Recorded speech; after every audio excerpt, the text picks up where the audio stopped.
king had a daughter who was beautiful beyond measure, but so proud and overbearing that none of her suitors was good enough for her. She not only refused one after the other, but made a laughingstock of them. Once the king arranged a great feast and bade all the marriageable men from far and near to come, and they were all seated in rows according to their rank and station. First came the kings, then the princes, the dukes, the earls, the barons, and lastly the noblemen. The princess was led in to see them, but she had a mocking name for each. One was too fat. What a tub! Another too tall. Long and lean, cannot be seen. A third too short. Fat and short, not fit for court. A fourth was too pale. A regular daft's head. The fifth was too red-faced. A gamecock. The sixth was not well formed. Green wood, poorly dried. So each one had something against him, and she made especially merry over a good king who was very tall, and whose chin had grown a little peaked. Only look, he has a chin like a thrush's beak. And from that time on, they called him King Thrushbeard. I have to admit, I'm kind of partial to this piece. In 7th grade, I acted out the part of the princess in the middle school play. As I acted her out, though, I realized that a character without humility is intolerable to live with. Originally published in 1812, I present King Thrushbeard by the Brothers Grimm. But the old king, when he saw that his daughter mocked everyone and scorned all the assembled suitors, swore in his anger that she should have the first beggar that came to the door for a husband. A few days afterward came a traveling ballad singer, who sang under the window in hopes of a few pennies. When the king heard of this, he said that the singer must come in, and so the ballad singer entered in his dirty rags and sang before the king and his daughter. When he had done, he asked for a small reward, but the king told him, "Thy song hath pleased me so well that I will give thee my daughter to wife." The princess was horrified. "I took an oath to give you to the first beggar man that came, and so it must be done."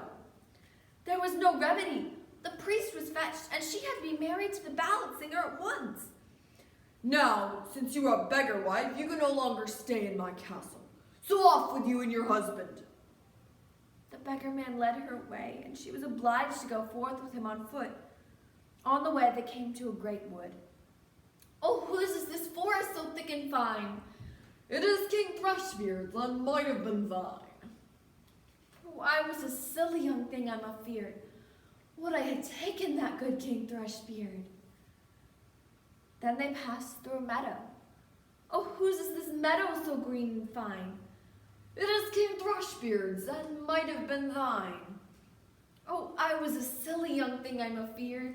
Would I had taken that good King Thrushbeard." Then they passed through a great town. "Whose is this city so great and fine?" "It is King Thrushbeard's, and might have been thine." "Oh, I was a silly young thing, I'm afeard. Would I had taken that good King Thrushbeard." "It does not please me so to hear you always wishing for another husband. Am I not good enough for you?" At last they came to a very small house. "Oh, dear me, whose would I know may that wretched hole be?" "That is my house, and thine, where we must live together." She had to stoop before she could go in at the door. "Where are the servants?" "What servants? That which you want done you must do yourself. Make a fire, quick, and put on some water, and cook me some food. I'm very tired." But the king's daughter understood nothing about cooking and fire-making, and the beggar man had to lend a hand himself in order to manage it at all. And when they did their poor fare, they went to bed. But the man woke his wife up very early the next morning in order to clean the house. For a few days they lived in this indifferent manner until they came to the end of their store. "Wife, this will not do, stopping here and earning nothing. You must make baskets." So he went out and cut willows and brought them home, and she began to weave them, but the hard twigs wounded her tender hands. "I see this will not do. You'd better try spinning." So she sat down and tried to spin, but the harsh thread cut her soft fingers so that the blood flowed. "Look now, you're no good at any sort of work. I made a bad bargain when I took you. I must see what I can do to make a business of pots and earthen vessels. You can sit in the market and offer them for sale. Oh dear! Suppose while I'm selling in the market, people belonging to my father's kingdom should see me. How they would mock at me. But there was no help for it. She had to submit or else die of hunger. The first day, all went well. The people bought her wares eagerly because she was so beautiful, and gave her the money and left the pots behind them after all. The two lived on these earnings as long as they lasted, and then the man bought a number of new pots. So she seated herself in a corner of the market and stood the wares before her for sale. All at once, a drunken horse soldier came plunging into the midst of the pots, breaking them into 1,000 pieces. She could do nothing for weeping. Oh dear, what will become of me? What will my husband say? And she hastened home and told him her misfortune. Whoever heard of such a thing as sitting in the corner of the market with earthenware pots? Now leave off crying. I see you're no fit for any regular work. I've been asking at your father's castle if they want a kitchen maid, and they said they don't mind taking you. At any rate, you'll get your food free. And the king's daughter became a kitchen maid, to be at the cook's beck and call, to do the hardest work. In each of her pockets she fastened a little pot, and brought home in them whatever was left of the scraps, and upon that she and her husband were fed. It happened one day, when the wedding of the eldest prince was being celebrated, that the poor girl stood by the parlor door to see what was going on.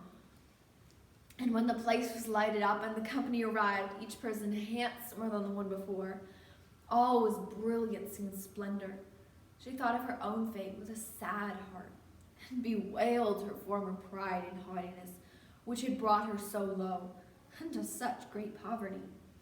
And as the rich and delicate dishes smelling oh so good were carried to and fro, every now and then one of the servants would toss her a few morsels, which she would put in her pockets, intending to take them home. Then the prince himself passed by, clothed in silk and velvet, with a gold chain around his neck. And when he saw the beautiful woman standing in the doorway, he seized her hand and urged her to dance with him, but she refused, all trembling, for she saw that it was King Thrushbeard, who had come to court her, and whom she turned away with mocking. But it was useless to resist. He drew her into the room, and all at once the bands to which her pockets were fastened broke, and the fragments of meat were scattered all around. And when the people saw that, there was great laughter and mocking.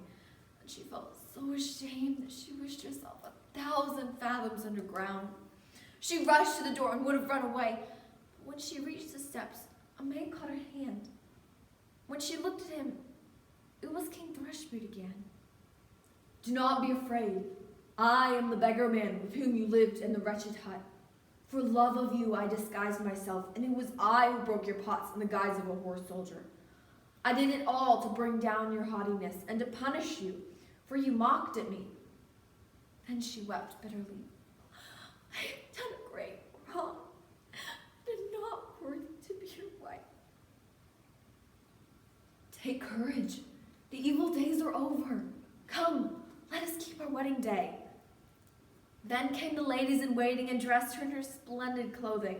And her father came and the whole court, and wished her joy in her marriage with King Thrushbeard. And then the merrymaking began in good earnest, and I cannot help wishing that you and I could have been there too.